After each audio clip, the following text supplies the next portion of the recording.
"Well, Carly O'Donnell, accept the keys to your new life," said Mrs. Pollak, placing a lightweight set of 3 keys on a metal ring into her narrow palm.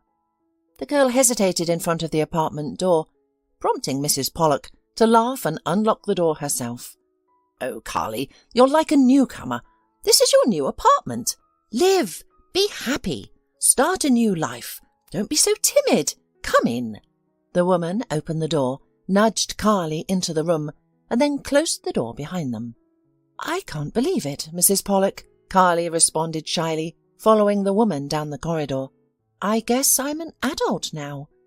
I can live as I want and do what I want," the girl said, beginning to grasp what adulthood felt like. "Exactly," Mrs. Pollak said cheerfully, draping an arm around Carly's shoulders. "You're a grown-up now, so you can become independent. But," Mrs. Pollak raised a finger meaningfully, "there's a caveat about doing what you want. My girl," she said in a more serious tone, "being an adult and being in charge of your life doesn't mean you can thoughtlessly do whatever you want. Adulthood means making responsible decisions and always taking responsibility for your life. Understand this. There may be people who will try to sway you with false values and manipulate your thoughts. To distinguish the false from the true, always remember what I've taught you over the years. Do you understand what I'm saying now?" Carly nodded. Mrs. Pollak had indeed been like a mother figure for her and many other children in the orphanage for years. Carly never knew her father, and her memories of her mother were vague and unclear after so many years. Her mother, Lily, was deprived of her parental rights when Carly was just 5 years old. The woman used to disappear for days, leaving young Carly alone without food. If the girl was lucky, she arranged for Mrs. Ross, the neighbour, to look after little Carly during her absences. Attempts to persuade or scold Lily were futile. Hearing her address reproaches, the woman always became furious and began to lash out with profanity at Mrs. Ross, Carly, and the world that tried to force her to deny her desires. And her winning argument, which always worked, was to relentlessly berate her daughter and wish for her to cease being a hindrance to her endless fun.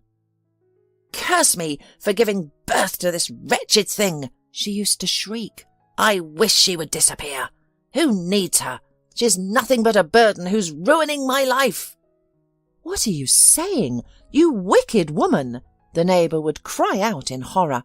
"To wish death upon an innocent soul! Come to your senses!" At this point, Carly's mother would always calm down, realizing her manipulation had succeeded, and that she could now freely go on another spree. "What are you, Mrs. Ross? I'm just joking. I mean it metaphorically. You're so kind and helpful. You're always there to assist. I'm not going far, just out for a walk. Sometimes a woman needs a change of scenery. It's not always about home, work, and worries." The cunning woman knew exactly what she was doing. A kind neighbour wouldn't abandon a little girl, so there was no rush to return home. They would manage without her. "I am kind, that's certain," Mrs. Ross responded. "But as for you, Lily, all you seem to do is seek a change of scenery. Your daughter is constantly alone. There's no food in the house. The refrigerator is off. The only food available is some dried-up Snickers bars, which are brought by your drinking buddies on your binge in exchange for your attention." But the mother was unstoppable. Hastily touching up her lips in front of a dull old mirror in the hallway, she used to throw back to the neighbour something like, "Stay out of my private life," and then disappeared in a direction she only knew, not even pausing to look at her daughter. Lily would usually show up on her doorstep a week or 2 later, staggering with the consequences of her reckless lifestyle, and collapse on the old couch, falling into a deep sleep. One day Carly's mother was gone for a month. A concerned neighbour, fearing that she had died, took little Carly by the hand and reported the disappearance to the police. They found the mother shortly after. Somehow, she ended up in a hospital 500 kilometres away from her hometown, suffering from severe booze poisoning. The police, having uncovered the den, found Lily unconscious in the midst of a crowd of similar individuals. Not one of them had noticed her condition. Had a few more days passed, her bender could have resulted in an unnoticed death. The guardianship authorities have initiated the process of terminating Carly's mother's parental rights. Upon regaining consciousness in her hospital bed, she appeared relieved at the news and eagerly signed all necessary papers, looking forward to a free, unrestricted life beyond the hospital. Carly was relocated to an orphanage. Fortunately, the local orphanage was not a grim place. The staff consisted of compassionate women who treated the orphans as their own children. One of the educators, Mrs. Pollak, cheerfully remarked upon seeing Carly, "What a little flame we have here! I have never seen such bright red hair." The girl soon adapted to her new life. Mrs. Pollak did everything she could to help her integrate into their small group, make friends, and feel like a part of their close-knit circle. After leaving the hospital, Carly's mother never once remembered her daughter and never returned home. Eventually, Mrs. Ross received a summons from the police to identify a body which was found on a riverbank.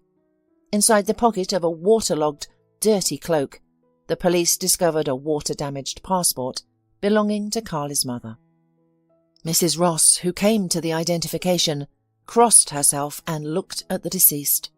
She could definitely say the body in front of her on the morgue's table was Lily's. Soon she was buried, and from then on, the girl was considered a full orphan. Meanwhile, Carly proved to be a bright and capable child. Mrs. Pollak, a childless and unmarried woman, devoted her life to caring for orphans, and she invested a lot of time in the girl. By the time Carly was school-aged, she was already fluent in reading children's books, showed a keen interest in various subjects, and even dabbled in writing poetry. For her birthday, her teacher gifted her a beautiful glossy album for her poems, which she began filling with her own compositions. A voracious reader, Carly regularly visited the town library. She loved the tranquility and the smell of the books stored there, which led her to aspire to become a librarian. Mrs. Pollak encouraged Carly's love for books and reading at every opportunity. She even decided to create a makeshift library in the orphanage, appointing Carly as the responsible person. The girl was thrilled with the idea. She eagerly started her duties, which included maintaining the books, lending them out, and informing other children about new editions. The orphanage principal regularly purchased new books for the students. "If you want to become a real librarian, you need to be neat and responsible," Mrs. Pollak instructed Carly. "Remember, a librarian's job is to inspire an interest and love for reading." By the time Carly graduated from high school, she knew she wanted to pursue a literature-related degree. The town had a society for book lovers, literature and poetry, which Carly regularly attended. The society comprised amateur poets and writers, who often organized readings of their work. Carly actively participated in these events, and everyone agreed that her future should lay in literature and poetry. One evening, a new individual joined the regular members of the community. His name was Bernard Calhoun, and he was an elderly man, around 70, with a respectful demeanour. He arrived at the community event in a gorgeous, old-style car, chauffeured by a driver, and had a habit of smoking a pipe filled with tobacco. When Carly recited her poems, he clapped the loudest and predicted a successful literary future for her. In town, he was seen as a newcomer. Rumour had it that he had recently moved here from the capital, having bought a house, to exchange the incessant city noise for the tranquillity of a regional suburb. One evening, Mr. Calhoun invited the attendees to his mansion after the event to celebrate his birthday. While some were eager to return home and others had other commitments, a few, including Carly, were delighted to accept Mr. Calhoun's invitation. In the living room of his rather spacious house, there was already a table set with champagne.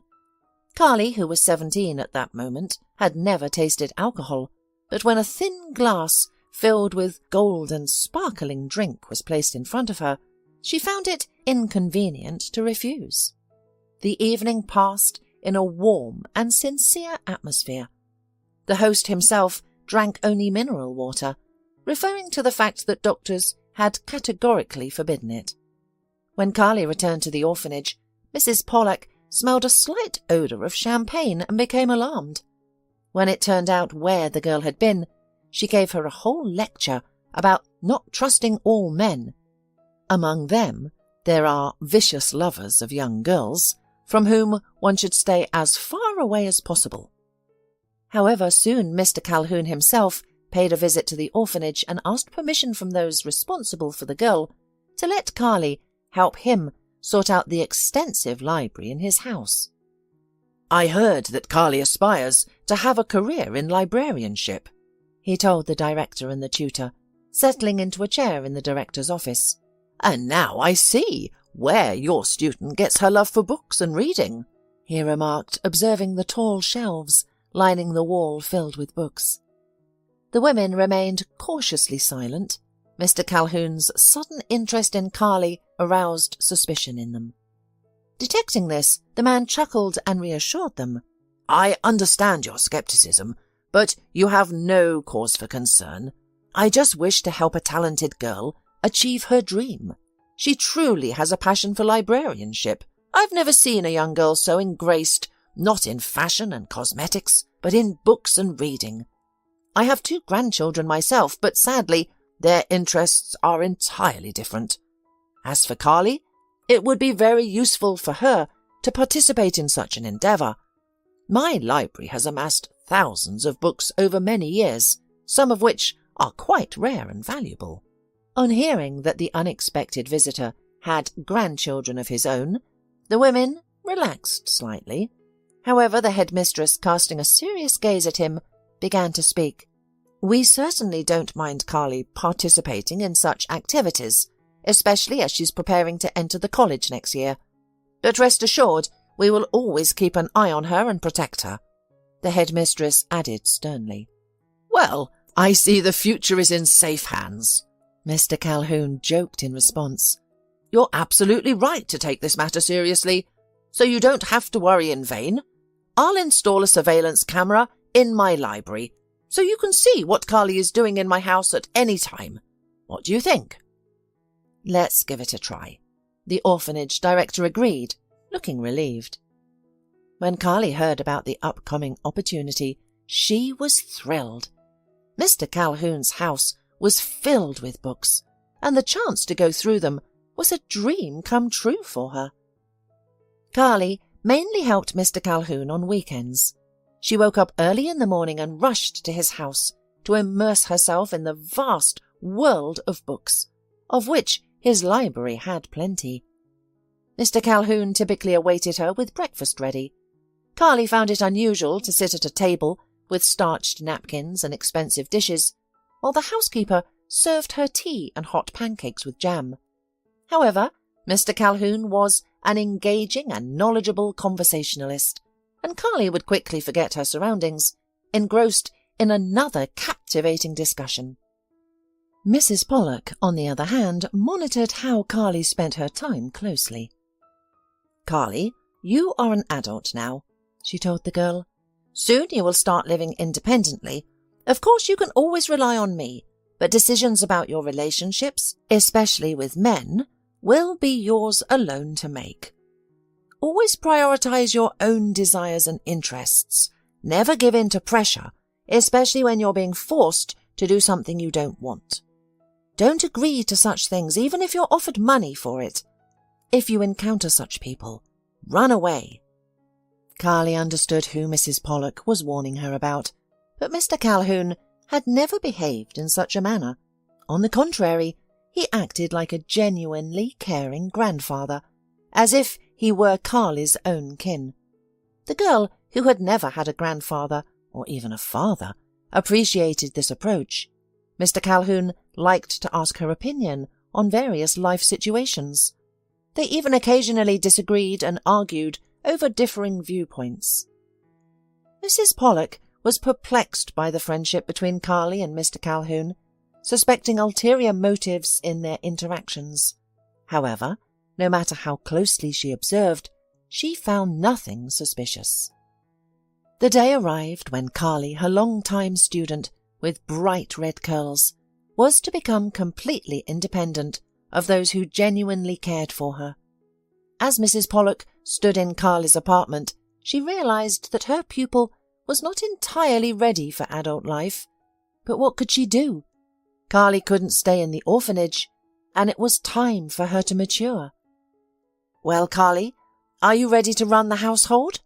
Mrs. Pollak asked cheerfully, surveying the apartment. "I've arranged for you a place of a saleswoman while you're preparing for the college."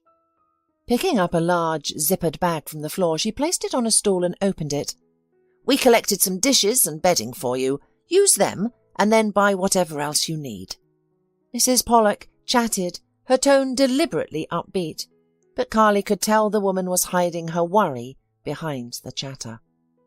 "Mrs. Pollak, don't worry, I'm not going anywhere. We'll see each other every day, just like before," the girl reassured her. "How can I not worry?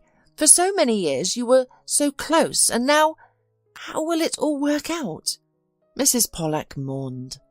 "Well, you're right, there's nothing to worry about. I have to go, Carly. I have a lot to do today." The women hugged each other, then Carly shut the door behind Mrs. Pollak. A new life indeed, the girl thought, unpacking her belongings. Suddenly her phone started to ring. Mr. Calhoun had learned that it was Carly's birthday and insisted on giving her a personal gift, a new smartphone. "No refusals accepted," he said, noticing the girl's hesitation to accept the gift. "After all, I need to stay in touch with my assistant. What's so odd about that?" Carly answered the call, and it was Mr. Calhoun, requesting her to come over that day. She promised to arrive soon, right after unpacking and getting settled in her new place. About 3 hours later, Carly was stepping into the hallway of Mr. Calhoun's mansion. The master was sitting by the fireplace in the drawing room, engrossed in a book and puffing on a pipe of tobacco. "Well, how have you settled in?" he asked as Carly walked in. "Come in, sit down, and tell me, as well, where you decided to work before entering the college." Carly sighed and told the store where Mrs. Pollak had arranged a position for her. "Actually, I don't want to work there, but where else can I go?" she said. "You don't have to work at the store if you don't want to," Mr. Calhoun replied. "In fact, I have something to offer you. How would you feel about working for me? You do the same thing you're doing now, sorting my library, helping me catalogue, and occasionally keeping me company. We're friends, aren't we?" Carly smiled happily. She liked the sound of his offer. However, remembering Mrs. Pollak's cautionary words, she asked, "That would be great. Thank you for your care and consideration. But, Mr. Calhoun, why are you showing me such kindness? After all, you have your own grandchildren, and you probably have children too. You never talk about them." "Carly, girl," Mr. Calhoun began thoughtfully, seeming to decide something. "I've wanted to talk to you for a while, and now I believe the time has come. Look," he said, taking out a photograph and handing it to her. It was a picture of a young man with fiery red curly hair. Carly, puzzled, looked at the picture, clearly perplexed as to why Mr. Calhoun was showing it to her. "Is this likely a relative of yours? Perhaps a son or grandson?" "Well, not a grandson," Mr. Calhoun laughed in response. "But you're right, he is my own son," he said, his tone suddenly serious. "A son who unfortunately made many mistakes in his life and has now left this world. Alas." "What happened to him?" the girl asked sympathetically. "The story is not a happy one," Mr. Calhoun replied.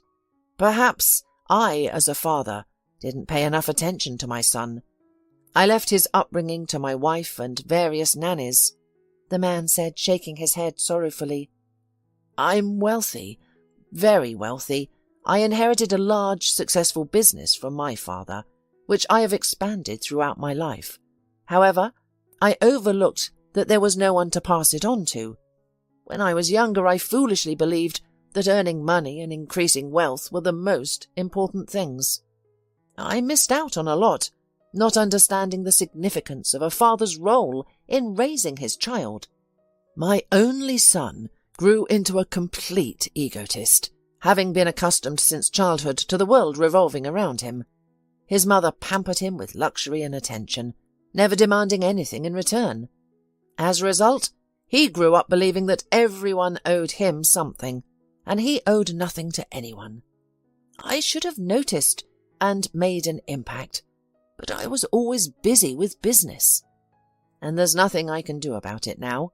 The path my son chose led him to ruin. The old man sighed and fell silent. Carly listened patiently, sympathizing with him, but she didn't understand the purpose of the conversation. After a brief silence, Mr. Calhoun continued. From a young age, my only son, Richie, led a destructive and aimless life, with access to unlimited funds. He was introduced to alcohol, debauchery, and illegal substances early on. By 18, he was already an alcoholic, succumbing to every temptation and frequently losing control. When I finally realized the extent of his problems, it was too late. His mother, my wife, had been covering up his wrongdoings. I only learned about his lifestyle much later, and from strangers. Disagreements over our son led to frequent fights between my wife and me, ending in our divorce. She moved out afterward, demanding a separate residence for herself and her son, as well as substantial monthly support. This move effectively ended any influence I have over our Richie.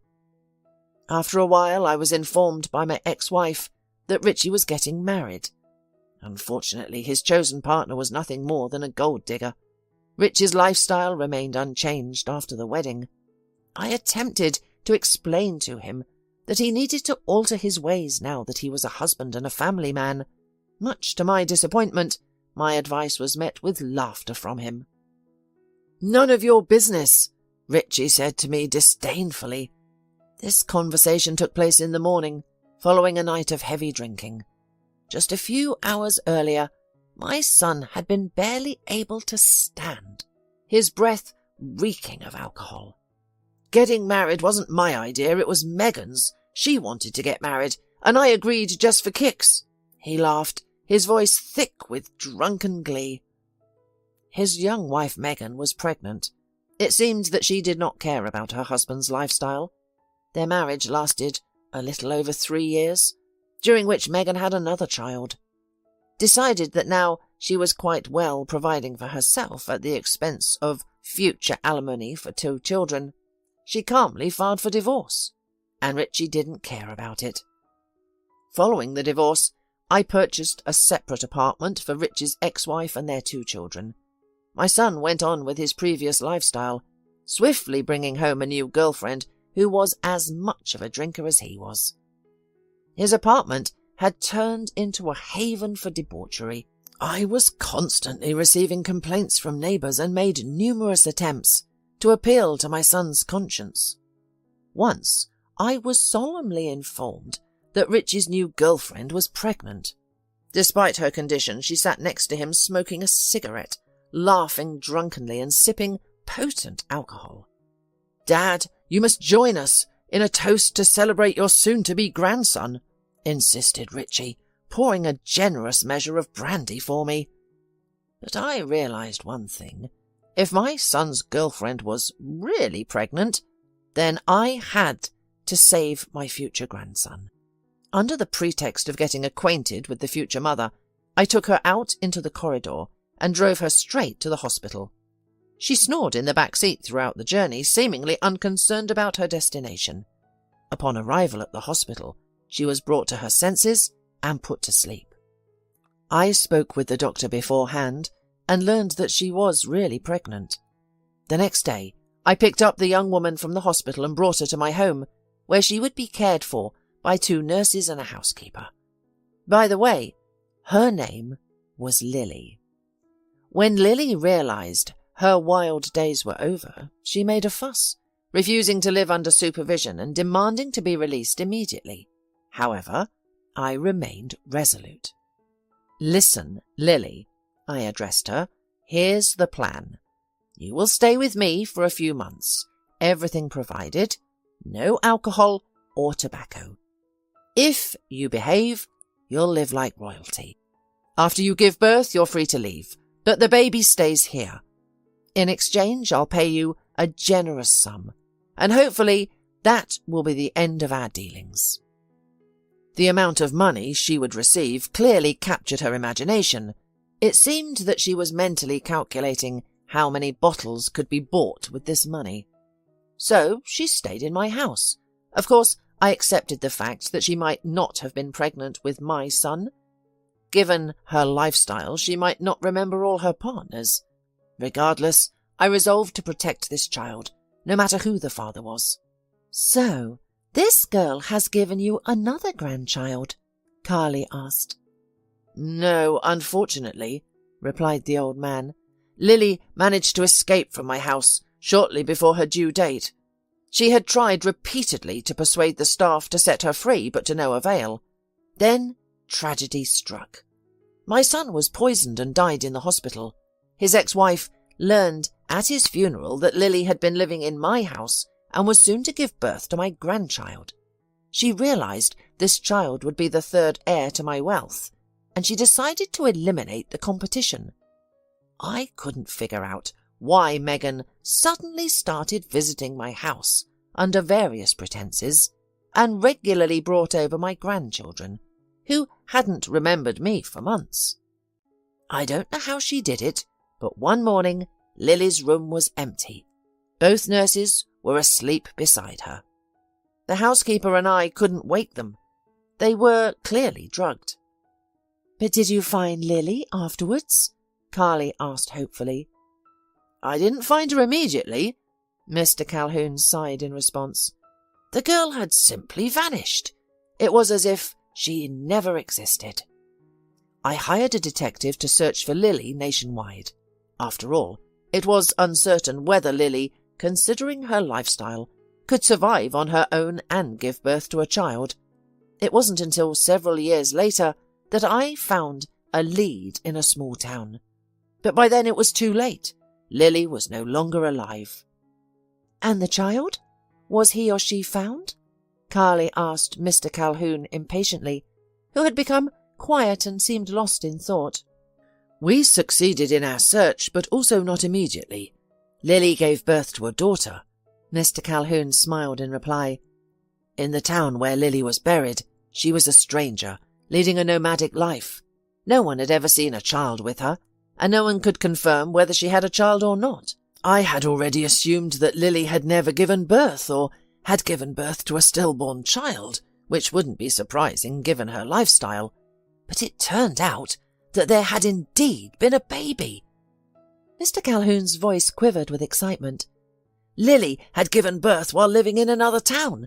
There, she was deprived of parental rights, and the child, a little daughter, was placed in an orphanage. I couldn't believe that the search had been successful, so I decided to see for myself. When I saw the girl, all my doubts about the paternity of my son disappeared instantly. The girl was an exact copy of Richie."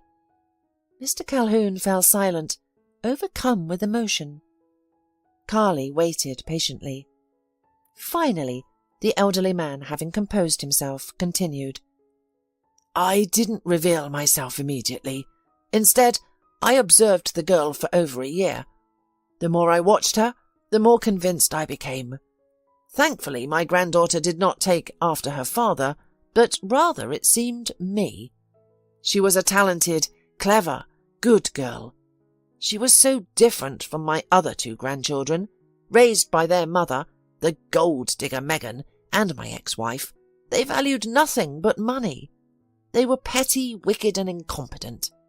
I always knew that if something happened to me, I wouldn't trust my business with them. But now I am at peace." Mr. Calhoun said with a contented smile. "Now I know who my successor can be, and I am so proud of her. Do you want to know who this girl is?" Mr. Calhoun asked slyly. Intrigued by his story, the girl eagerly nodded in response. With a solemn pause, the old man looked at her again and said, "It is you, Carly." "How can it be me?" Carly, taken aback, continued to gaze at the elderly man in surprise. "I don't understand anything," she muttered. "Carly, it's true," laughed Mr. Calhoun. "You are my granddaughter. I realized it the minute I first saw you. Who else could have such fiery red hair? You're one of us." "I am the granddaughter you told me about, right?" exclaimed the girl in surprise. "And you are my grandfather?" The elderly man silently and excitedly nodded in response to Carly's realization. "And you're right, my mum's name is Lily. I don't know my dad and grew up in an orphanage when my mum was deprived of parental rights. So it turns out that's right." The girl could hardly contain her joy. "Mr. Calhoun, are you really my grandpa?" Carly, casting aside any remaining doubts, lovingly embraced her grandfather. Mr. Calhoun also radiated happiness. "But why did you only tell me about this now?" she asked. "Well, there are reasons for that," the man replied seriously. "When I found you and got to know you, I hadn't yet understood your way of life. I was afraid that such news might upset you, given your settled life, but I was certain you were my granddaughter. Hair colour is a family treasure. My other two grandchildren have inherited that hair colour too, and your dad, my son, was also a fiery redhead. However, we need to have a serious talk, my granddaughter." Mr. Calhoun suddenly shifted his tone. "Unfortunately, I am very ill. Doctors predict only 2 or 3 more years for me, and that's if I lead a quiet, measured life free from worry and anxiety. There's no need to cry," he said, noting that the girl was quite upset by the news. "You are the heiress of our family, and we have always been strong, self-confident people. Our son Richie might not be cut from the same cloth, but you are definitely one of us," Mr. Calhoun declared proudly. "And I didn't start this discussion without reason. As I've mentioned, I want to ensure that I'm passing our family business into reliable hands. Now I see that those hands should be yours." "Wait, don't argue, please," he continued, seeing that his granddaughter was about to say something. "I realize you still have much to learn, and even if something happens to me, you should know that we have a few reliable and time-tested people in our business who will be your support at first. I'm confident you will handle everything, as you possess the most important trait, our family's character. And of course, I'm not planning to die just yet. On the contrary, I intend to live on." "Grandfather, I don't need anything from you," Carly exclaimed. "The main thing is that I have you now. Won't your other grandchildren take offence and hate me if you give me your family business?" "Carly, don't worry about such things," Grandfather replied. "You are my successor now, and that's a great responsibility. As for your half-brother and sister, my other grandchildren, they will receive their share in my will. They're not interested in our business. They only care about the money. Sadly, their mother Megan, my son's ex-wife, and my ex-wife Bella instilled these values in them. I regret not intervening." The elderly man paused for a moment and then continued. "By the way, you'll soon meet them. After deciding to talk to you, I called them yesterday from the capital. They're on their way and should arrive soon." "Mr. Calhoun, dinner is ready," announced the housekeeper as she entered the living room in a neat white apron. "May I serve?" she asked, pausing in the centre of the room. After receiving approval, she vanished, leaving behind the low, tinkling sounds of dishes from the dining room. Soon, the grandfather and granddaughter sat down for dinner.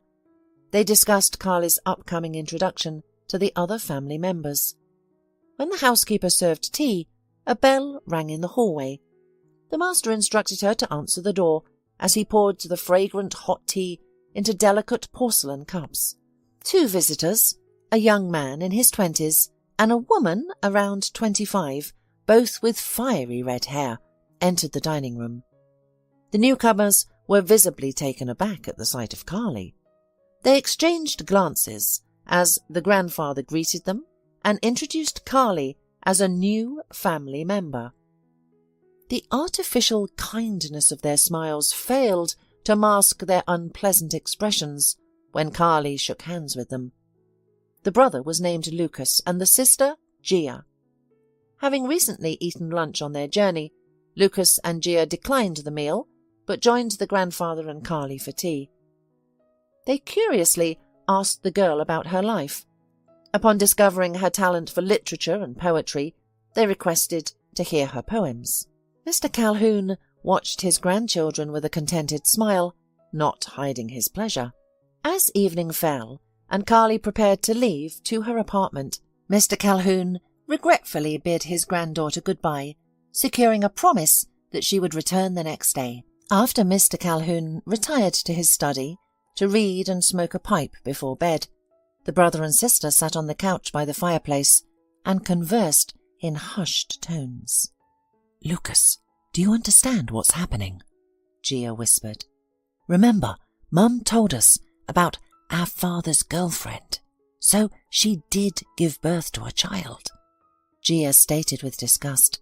"Have you noticed how excited Grandad is around her? He never acts like this with us. We might have to share our inheritance with her. I bet she'll try to take some of our money," she continued spitefully. Upon hearing the word money, Lucas jumped up. "Do you think he'll give everything to her?" he asked Gia doubtfully. "Who knows?" Gia replied. "But one thing is clear. We need to get rid of this orphan, no matter what it takes." The next day, everyone gathered once more in Mr. Calhoun's living room. After dinner, the grandfather thanked the housekeeper, who had started to clear the table. Turning to his 3 grandchildren, he said, "Good. You've all met. I'm delighted. From now on, Carly is as much a part of our family as you, Gia, and Lucas. To better acquaint yourselves, you should spend more time together. Go out, have fun, and Carly, I'll expect you tomorrow. We still need to sort out the library," said Mr. Calhoun, wrapping an arm around his granddaughter's shoulders. "Go enjoy yourselves. I have some business to attend to," he added before heading to his office. When he left, Gia turned to Carly, her tone deliberately cheerful. "So, any ideas? You know your town better than we do. Where should we go first?" Carly pondered for a moment before suggesting, "How about the local history museum?" Though she suggested it hesitantly, she was certain her brother and sister would hardly find a museum visit interesting. Lucas and Gia exchanged meaningful glances. The sister then discreetly nudged her brother and nodded towards Carly, saying, "What a wonderful idea, don't you think, Lucas? I find museums so fascinating." "Yes, it's a great idea," Lucas replied, feigning excitement. "We should definitely visit the local history museum. By the way, why don't you invite us to your home? Our grandfather encouraged us to get to know each other better, so we're interested in your life," he added. "And we'd like to visit you right away. Could you serve us tea, like a proper hostess?" "Of course," Carly replied, beginning to think that her new relatives might not be as self-serving and as petty as her grandfather had suggested. They all got into Lucas's car and headed to Carly's place.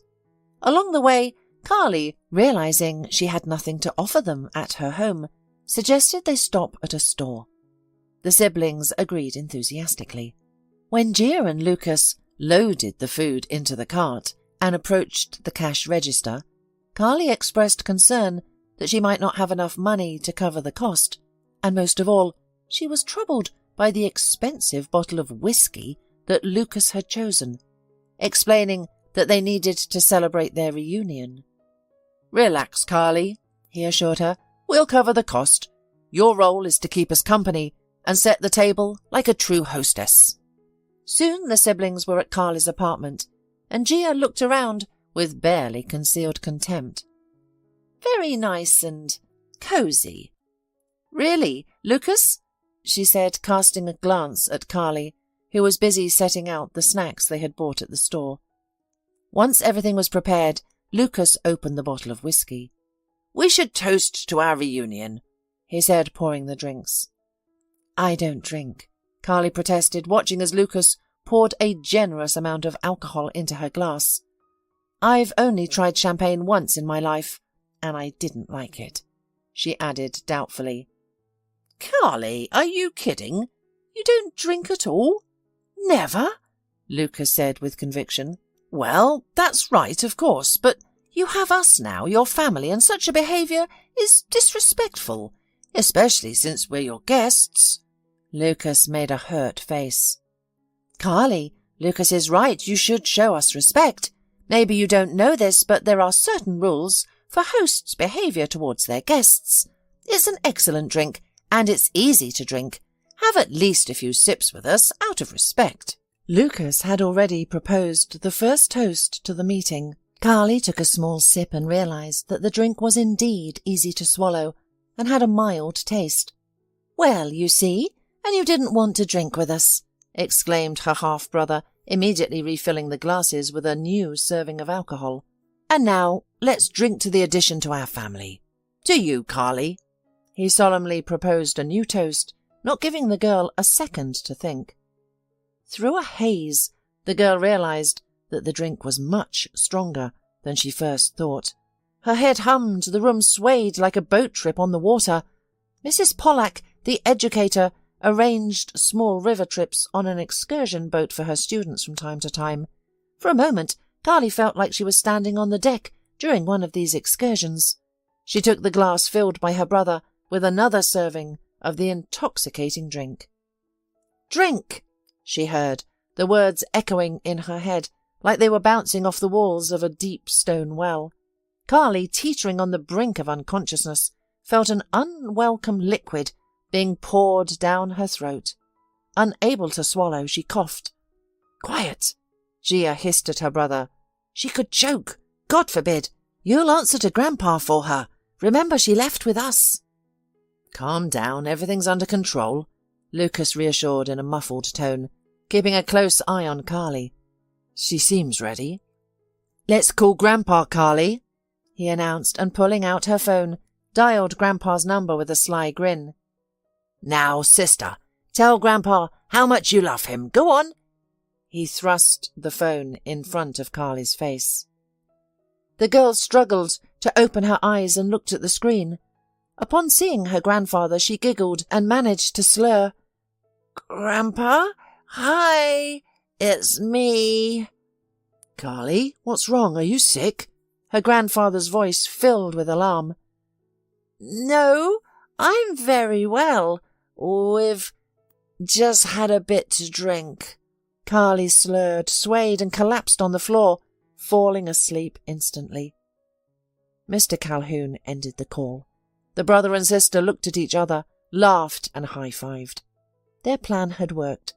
Now their grandfather would think twice about making any decision, having seen what his beloved new granddaughter was capable of.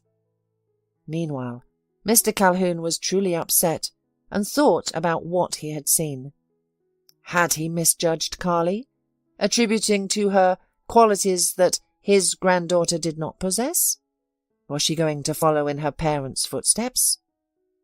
"I must go to her at once," he finally decided, pressing the bell to summon the houseworker.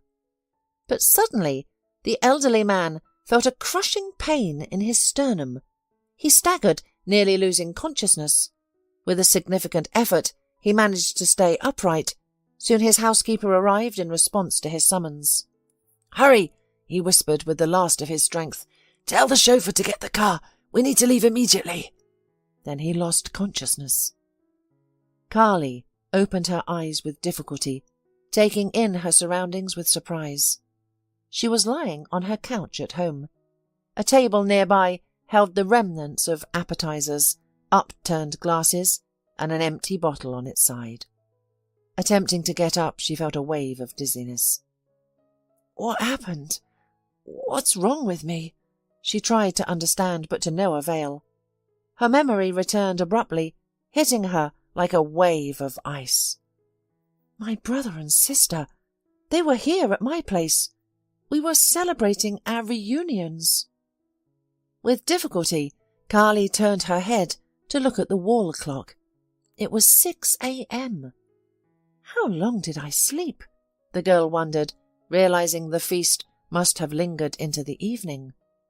She couldn't recall what had happened. A strange, unpleasant taste lingered in her mouth. Did I drink alcohol? She pondered, remembering her siblings had brought alcohol the previous day. Feeling unwell, Carly forced herself to get up, went to the kitchen and put the kettle on. The sight of the previous day's appetizers left on the plates induced waves of nausea. She had no appetite. After drinking tea, Carly cleared the table, set the alarm clock for 9 a.m. and went back to sleep on the sofa. Upon waking, she took a shower, but had no desire for breakfast. She began preparing for her visit to her grandfather's house. Usually, she would arrive there by 10 a.m. They would have breakfast, drink coffee, and then Carly would sort out her grandfather's library. Today, she knew she would arrive later than usual. Dialing his number, she planned to inform him that she will be late. However, there was no answer on her grandfather's phone. An hour later, she found the house empty too. "Where is the grandfather?" Carly asked the housekeeper, puzzled. "Don't you know?" the woman replied, surprised, as she cleaned the book racks. "Mr. Calhoun is in the hospital in serious condition. He's in intensive care. Miss Calhoun and her brother are with him at the hospital." Upon hearing this, Carly felt a chill. That's why her grandfather hadn't answered her call. She rushed to the hospital immediately. However, due to his serious condition, she was not allowed to visit him. Not knowing what else to do, she sat on a couch in the hallway. "There she is. Have you come to see the result of your inappropriate behaviour?" Suddenly, Carly heard someone's voice beside her. Looking up, Carly saw Gia and Lucas standing in front of her. "Yes, it's your fault that grandfather got sick," Gia exclaimed. "Why is it my fault? What happened?" Carly did not understand. "Look at this." Lucas, feigning indignation, pulled out his phone, turned it on, and shoved it in Carly's face. On the screen, Carly saw herself, barely coherent, and holding a glass at the table. "Do you like what you see?" Lucas asked mockingly. "There's more where that came from if you're not too ashamed to watch," he continued, scrolling through his phone. "Has Grandpa seen all this?" Carly was horrified. "Why did you show him all this? He shouldn't be worried at all," she said, shocked. "And now she blames us," Gia responded indignantly. "You were the one who video called him yesterday. He got sick when he saw the state you were in. You're just like your mother, an alcoholic and a total loser. Leave before we throw you out. We don't want to see you here again," Gia said angrily to Carly. "Yes," her brother said snidely. "It may happen to everyone, but if I were you, I wouldn't show my face here again. If you have even a shred of conscience left, you'd better leave nicely and forget you're our sister." Stunned by the news, Carly silently left the hospital lobby. She couldn't comprehend how she could have done such a thing. "Maybe they are deceiving me," Carly thought, "but how can I find out now? Even if they were lying about the video call, they have proof that I had been drinking alcohol that night. This means my granddad will see it anyway, and in his situation, it's unacceptable to worry now. The thought of never seeing her grandfather again filled Carly with dread. Uncertain of what to do next, she headed to the orphanage. Whenever she was in trouble or didn't understand a situation, she knew exactly whom to seek help from. The girl headed to Mrs. Pollak, but suddenly realized that she hadn't informed her teacher about her new-founded relatives yet. Events had unfolded so quickly that Carly hadn't had the chance to share this news with the woman who had become like family to her. Meanwhile, the teacher was, as always, at her workspace. She was delighted to see Carly, but quickly realized that the visit was not for casual conversation. Carly recounted the events of the past few days, leaving Mrs. Pollak surprised. Life is as unpredictable as any movie. No one saw this coming. I don't know what to do, Mrs. Pollak, Carly admitted after finishing her story. I'm afraid my grandfather will think poorly of me. As for this inheritance, I said at once that I didn't need anything. But my grandfather thinks that I am the right person to succeed him in the family business. My half-brother and sister don't seem thrilled about me being viewed as the heir to their grandfather's fortune. I suspect they may have set up the drinking incident to embarrass me in front of him. Carly, talk to them about it, Mrs. Pollak said heatedly. Promise them you'll renounce everything when it comes to the inheritance, and perhaps they'll leave you alone. However, I think if they are such petty people, it's better to have no relatives at all. I will try to talk to them, carefully replied doubtfully, but I'm not sure if they'll believe me. When grandfather spoke of them, he didn't have flattering things to say. He claimed they only cared about money, and they judge others by their own standards, so most likely they would want to get complete assurance that I won't claim anything. Then you should try explaining everything to your grandfather, Mrs. Pollak suggested. After all, he's still in charge, she added confidently. Carly nodded and, after saying goodbye, left Mrs. Pollak. She decided to speak to her relatives again and headed back to the hospital. Unfortunately, she was still not allowed to see her grandfather, and Gia and Lucas were nowhere to be found. She learned from the nurse at the reception that they had recently gone home. Determined to confront them, Carly set off for her grandfather's house. Gia and Lucas were having lunch in their grandfather's dining room.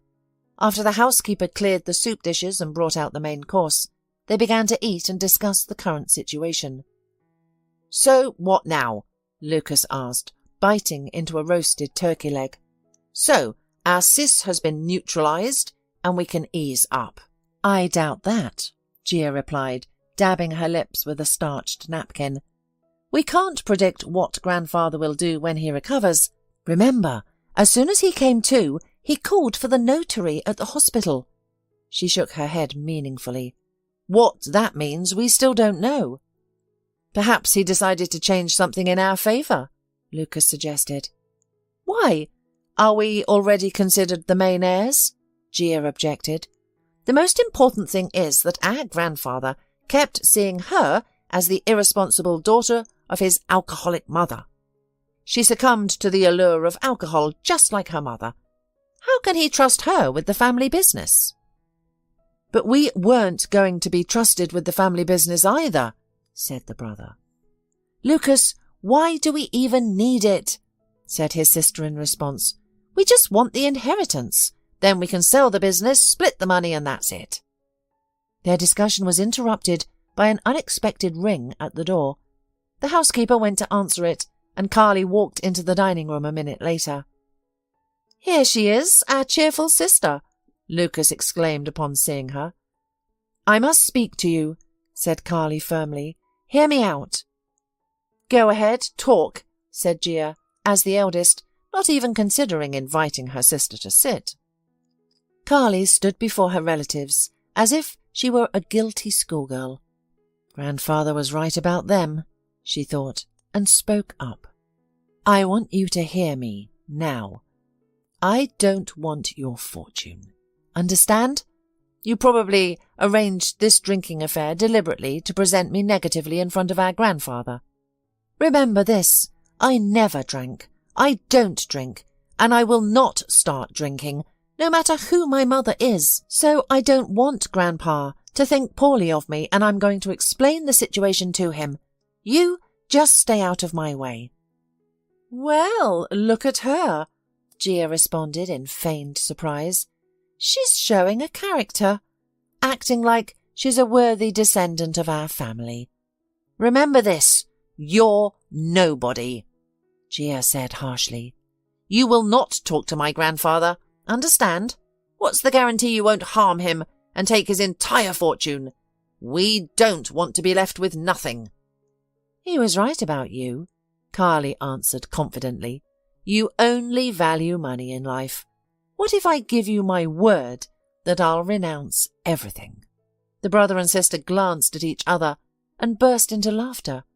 "Either you're mentally ill or too cunning," Gia scoffed. "Who in their right mind would voluntarily give up a huge fortune?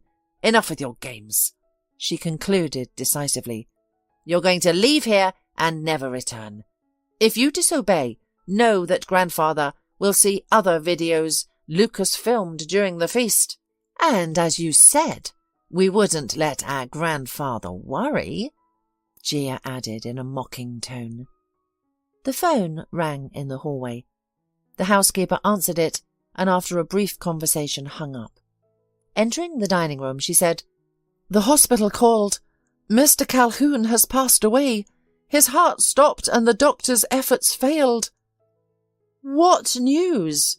Lucas exclaimed in surprise. "Unexpected?" "Well, that's it," said Gia decisively, turning to Carly. "You can't speak to him any more, so there's no need for you to stay here. I hope you haven't changed your mind about the inheritance. Are you still refusing it, as you assured us earlier? Yes or no?"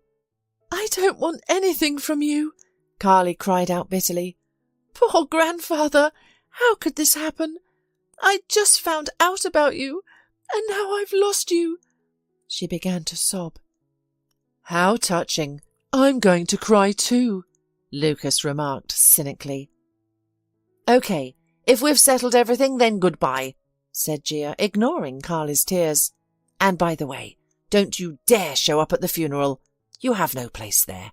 And my advice to you, forget this whole story soon," she added coldly. Overwhelmed with grief, Carly left her grandfather's house. She didn't know how to continue living, blaming herself for her grandfather's death.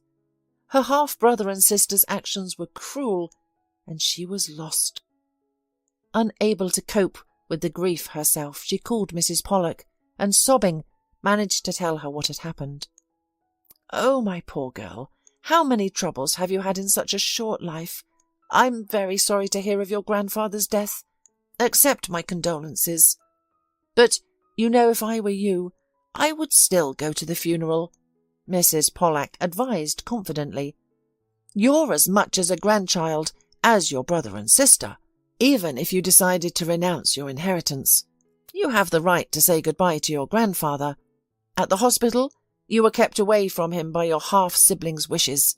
However, I still don't understand why you chose not to accept the inheritance. It was wrong of you to go along with their demands," the educator added. Carly didn't answer. She just thanked her teacher for her advice and support and hung up the phone. When she got to her apartment, she immediately went to bed and fell into a deep sleep. Carly's grandfather's funeral was in 3 days. After some consideration, Carly agreed with Mrs. Pollak's point of view. No one had the authority to prevent her from bidding farewell to her grandfather. She called her grandfather's residence and asked the housekeeper to share the time and location of the funeral. Despite the young owners having forbidden the staff from allowing Carly into the house or even communicating with her, the housekeeper secretly informed Carly about the funeral arrangements. The woman was not fond of the young masters. They had started behaving disrespectfully and rudely towards her, even before they had fully assumed their roles as heirs. Neither Mr. Calhoun nor Carly had ever allowed themselves such behaviour. Sincerely thanking the housekeeper, the girl resolved to attend the funeral. At the designated time, she arrived at the funeral home, striving to attract minimal attention and to avoid being seen by Gia and Lucas. The ceremony was already in progress. During the service, Carly stood at the back, attempting to glimpse her grandfather in the coffin over the heads of the mourners. She spotted Gia and Lucas immediately in the front row. The room was filled with other people, relatives, friends and associates of Mr. Calhoun. Gia periodically turned around to whisper with two women shrouded in black. Those must be her mother and grandmother, grandfather's ex-wife, Carly thought. Finally, the ceremony concluded, and it was time for the farewell. Gia and Lucas, showing profound grief, were the first to approach the coffin, followed by the other attendees. After the siblings left the room, Carly looked around, then cautiously approached the coffin. As she looked at her grandfather, she couldn't hold back her tears. Suddenly, Carly noticed a suspicious stare directed at her. An elderly lady in a mourning hat with a veil, who had been standing next to Gia and Lucas during the ceremony, was eyeing her warily. Eventually, the woman approached Carly and said angrily, "Aren't you the alleged granddaughter of my ex-husband, who has just appeared from nowhere? Do you think being a redhead makes you the heir? Perhaps you've dyed your hair," she shouted angrily. "What's the matter, Grandma?" Gia and Lucas appeared nearby. "Look, a snake has shown up after all," hissed the half-sister, noticing Carly. "Get out! Lucas, help me!" The relatives grabbed Carly under her arms and forcefully dragged her towards the exit. Once outside, the relatives tossed Carly onto the ground. "That's it!" Gia bent down and sternly said to Carly's face, "It seems you don't understand words, so know this. The inheritance is ours, always has been and will continue to be. And you, as you've always been a nobody, will remain so. If I ever see you again, it will be your own fault. You'll regret it, I promise. We won't hesitate to do anything, you know." Relatives seated in the hearse, the coffin containing my grandfather's body, were sealed and placed in the back. The hearse then proceeded to the cemetery. Carly, struggling, rose to her feet and set off for home. Her relatives' worry was misplaced. She had no intention of claiming the inheritance and wasn't interested in the details of her grandfather's will. The following day went by in a haze. Carly called grandfather's housekeeper to inquire about his burial location. However, the woman insisted she refrain from visiting the cemetery yet, as the new owners had strictly forbidden her from revealing the burial site. The will would be read the next day. Once all the relatives returned to the capital, leaving the housekeeper in charge, she and Carly could visit Mr. Calhoun's grave. Grateful, Carly ended the call with the housekeeper. She had to settle her life, so pulling herself together, she got a job at the store that Mrs. Pollak had mentioned. However, when the next day the will was read out by the notary, the relatives were stunned. What they heard upon after the opening of the sealed envelope left them bewildered and incensed. "This is outrageous! It can't be!" the relatives all shouted simultaneously. Overwhelmed by what she had heard, Mr. Calhoun's ex-wife collapsed onto the floor. "Ladies and gentlemen, please, quiet down," interjected the notary. "Everything is legal. I have substantial proof that the late Mr. Calhoun instructed me about his will in the presence of witnesses, while he was of sound mind. Besides all the documents, I also have a video of the process filmed by a specially appointed person. Plus, I must warn you that the will cannot be contested. Mr. Calhoun also left a separate letter for the heiress. And speaking of which, where is she?" The notary glanced around the room, scrutinizing the relatives seated at the table. Meanwhile, Carly was tidying up her apartment, as she was starting her new job at the store the next day. Expecting to be busy for the next few days, Carly decided to clean in advance. Suddenly the doorbell rang. Dropping her wet rag on the floor, Carly went to answer the door. Standing in the doorway was a young man in a business suit. "Hello," he said to the girl. "I am an assistant notary entrusted by your grandfather, Mr. Calhoun, to handle his will. You are urgently needed at the reading. I've been instructed to bring you to the notary's office immediately. Please set aside your tasks for a while and come with me. Everyone is waiting." Carly's arrival caused a noticeable murmur of indignation among the relatives. The notary asked for silence. Once quiet, he said, "Mr. Calhoun has instructed me to read out a letter addressed to the heiress Carly in the presence of all relatives. This letter exists in written form and as a video recording where the deceased himself reads the text. Please familiarize yourself. My dear granddaughter Carly, I anticipate that this news may not bring you joy, and there are reasons for that. However, I have given it thorough thought before making this decision for the event of my death. Please know, I never doubted you for a second. I have always been convinced that you are the most deserving heir to my fortune. Consequently, I bequeath all my property, along with our family business, solely to you. I implore you not to reject this gift and not to succumb to the provocations of your new relatives. You are the only hope for our family business.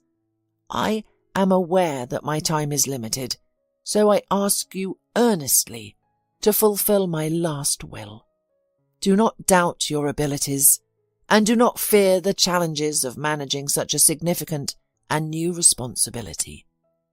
In the near future, my trusted associates and friends will reach out to you. They will provide you with guidance, collaborate with you closely, and lead our business while you continue your studies at the university. As for your siblings, Gia and Lucas, I have a task for you as well. Encourage them to join any of our businesses of their choice. It will be beneficial for them to start earning their own living. If they decline, do not force them. However, in such a case, Gia and Lucas will have to seek their means of survival. After you inherit, the only beneficiary will be my ex-wife Bella, due to her old age. Your half-brother and sister will no longer receive financial support. Fear nothing, my dear. I am confident that you can overcome any obstacle, no matter how daunting it may seem. I believe in you unconditionally. Your loving grandfather." The notary finished reading. A silence fell over the room. Everyone waited for the heiress's response. Carly cried inconsolably, unable to speak a word. "Well, the will has been announced," the notary concluded. "The heiress, Carly O'Donnell, will assume the rights of succession in accordance with the law. Now, I would ask everyone to sign."